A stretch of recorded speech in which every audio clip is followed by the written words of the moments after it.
There you see the attack and just throws it by. And Jumanazarova in on the ankle. This time it's Morikawa who steps around, this time trying to lock in the crotch and throw it through.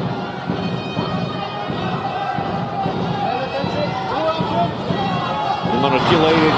There's a good low-level attack by Jumanazarova. Reshot by Jumanazarova. Pretty good attempt. Double underhooks by Morikawa. See, this is where that grounded situation. She's going to get a step out here. It's not going to do it. Jumanazarova, seconds away. She will prevail, sending the home crowd to its feet here in Bishkek.